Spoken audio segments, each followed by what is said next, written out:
Welcome back to the Navy Sports Magazine, shining the light this week on track and field on the men's side with David Nelsen. And David, for you and your teammates so far, what you've accomplished during this indoor season as one of many Navy teams that has been able to add a star to that illustrious pole out in front of the Naval Academy. What did that mean to you and your teammates to be able to do what a lot of your other colleagues have done so far in this athletic year? Going into this meet on the men's and the women's side, on paper, we were losing. And for some people, they didn't believe that. They knew we were going to win the whole time, but we knew it was going to be a fight. So was starting out with the men's meet at the first part of the day. I was in the mile, and it was a tough fight. I got third. Alex Rizzo got first, so we clinched that 1-3. And then in all the other distance events, we went 1-2, and then we swept a lot of events with the high jump, the pole vault, the long jump, triple jump. And so we knew the meet was over before it was done. And that was just a great feeling. And the energy in Wesley Brown, you can't beat that. I mean, and also it's just so perfect. Like my family was there. It was really nice. And it really started to get, as we just kept the ball rolling, like after the first events. And that was a good feeling. And then I stuck around for the women's meet, and same thing. They had a lot of great performances, and they beat Army pretty handedly. So that was just a great day. What is it like to be supported by your other teammates, but then in this case, as you said, you return the favor and you go on and support the ladies as well? What does that camaraderie mean, especially what turns out to be a very long day for all of you within the track and field program? Yeah, it's really a team effort. I mean, it wouldn't be the same if you tried to go out and do these things alone, but since you have a common goal, especially in a dual meet format, like every place counts, every place matters. Even for that third person, their score might not count, but going 1, 2, 3 in an event just it says a lot, and for morale of the team really is important. And just watching other people's performances can really get you hyped up for your own. Like Jess Nangle has had a couple of great performances this year, like in the distance events, and just like seeing them and knowing that they put in all this hard work and that's paying off, and like knowing that you can do the same. It's just really motivational. I was going to say, as an athlete, you try to get that tunnel vision, to concentrate on yourself, do what you have to do. But do you really feel that momentum within the building? Sometimes your event can be early, sometimes it can be a later event, but especially if it's a later event, can you kind of feel that momentum building as your team is performing well? Yes, we've been lucky that we haven't had to, like, for at least Army Navy, I didn't have to worry much, because I had the miles the first event, and right. Then I could just sit around and wait for the 4x8, which we ended up I didn't have to run the 4x8 because we already had it, in the bag by then. But at Patriot Leagues this weekend, it's gonna be like that. We're gonna, Army's still good, and we're still good, and we're gonna add a bunch of other schools to the mix. So, those 2 days, definitely it's gonna build into together. Like how we do on Saturday, it's gonna build into how we do on Sunday, especially with a lot of the prelim events. And so it's gonna be a whole team effort, and their track is not the same as ours. It's not banked, so having that bank track and having that home field advantage is definitely nice. But once we get on the road, we're still a team. So I'm really looking forward to it. What is it about Wesley Brown that makes it such a great facility that, I mean, let's face it, it's one of the finest in all of college athletics, but what is it about that facility, as you know now, from a training standpoint and a competing standpoint, that people respect it so much? The bank is wonderful. We're able to like change it so we can, for this weekend, we're actually lowering the bank to simulate, not having a bank track, but that's huge.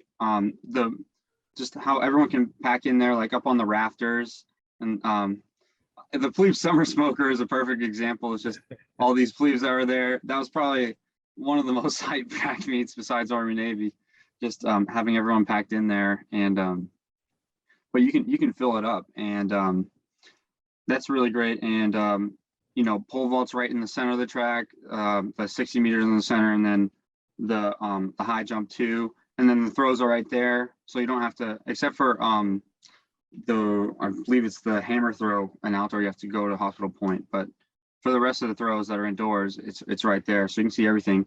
And not to mention the TV screen they have in there that's gotten a lot better. I know Coach Lanzel's been working on that. He's very technical, and the fact that it tracks you running, and you can sometimes get a cameo, or like not really a kiss cam, but someone's wearing a funny hat that like zoom in on them, like during some of the more light invitations and stuff like that. But it's that camera too is great. But that, and they also stream for my folks back home, so that's really nice. Absolutely, no doubt about it. What got you into distance running in the first place? Well, in junior high, I 7th grade, I didn't want to be on cross country. I was like, I don't want to play cross country. I don't want to run cross country. I want to play basketball. So I didn't do that well in basketball. And then I did wrestling, and then I did track. And I did pretty well in track. And so when 8th grade came around, I was like, all right, I'll give cross country a go. And then I got 2nd place all across country season until the championships. I got 1st place. And then at the track side, I did well on the 800 and the mile, or the 1600. And then I just continued it into high school, and just the friends I made through that, and it was just a wonderful time. I just stuck with it. And then around like my sophomore year, I was thinking about running in college, and then I committed to the Naval Academy, and here I am. Up at Boston, obviously, to get under 4 minutes there on the mile. I know from a training standpoint, as milers go, anything under 4, usually puts you in a pretty solid class. To be able to do that, what did that mean to you? Going into it, we had a all day just to, relax and get ready. And I felt like I did everything right, but I don't know if I had like the perfect day necessarily, but I was going there with Alex and Ashwin to try to do it. And we were all in different heats, which was interesting. So Alex went for it first. He got very close. Ashwin got very close too. He had to hurdle over someone. And so when I walked up to the line, I was pretty calm, and I was like, I'm just going to hook onto this pacer and see what I can do. And he paced me through the first half pretty well. And once he peeled off, I just kind of relaxed and just kind of let my body take over. And my coach was on the inside of the track, just freaking out. He's like, David, you can do it. I was like, okay. And then I just kept watching the clock. It would just keep adding 30 seconds. And then the last lap, I just tried to let it all out. And then the last 3 seconds were kind of funny. I felt like my eyes were going fuzzy. It's like 57, 58, 59. But then I did it. But it's not always the day you have like the perfect pre-meet prep and all that stuff. But I think all the stars just aligned and it went well. But I'm very grateful, and I'll always remember that. And I know that my season's not over. So there's plenty of more, like Coach was saying, if you don't do it today, you'll have a lot greater like races that will probably mean a lot more to you, like Patriots this weekend, or Army Navy in the future, or regionals in the spring or something like that. That, it's not the end of the world, but it certainly was. I'm certainly grateful, and certainly, thankful that I got to do this. When you're in a distance event like that, what is the risk of trusting your own training and hitting your marks, as opposed to watching and being cognizant of the competition around you, especially if somebody is going out there and almost at a rabbit-like pace that maybe even you don't expect? How do you avoid the risk of trying to go with that person and obviously hit your own marks and your own training and that trust of what you're supposed to do out there? So in a race, this is more of a, let's go for the time. But in a race where you're looking for place, it could be very tactical, and it could go out slower than you want. It could go out faster than you want. But we train to try to be ready for that, and it's just a lot of things that you try to get a good position on the track, but you can't always get a good position. Like when Jake broke 4, he's creeping along the outside, and and especially for the Patriots this weekend, is going to be very tactical. Like, we're not going to try to go all out for maybe the first half, but it might be more of a kicker's race. And so I think we have a pretty good kick here at Navy, and we'll be able to handle if it goes out too slow. But at the end of the day, a race is a race. It doesn't matter what you have on paper, because like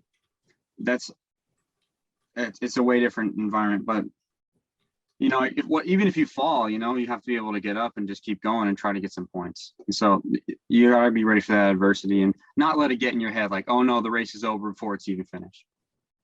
You mentioned Alex and you going 1-3 in the Army meet. To have training partners like that, guys that can push you, obviously tremendous coaching as well, but being able to have those training partners out there, how valuable is that to have that kind of quality around you at all times? It's great. I remember just this winter break before we left for winter break.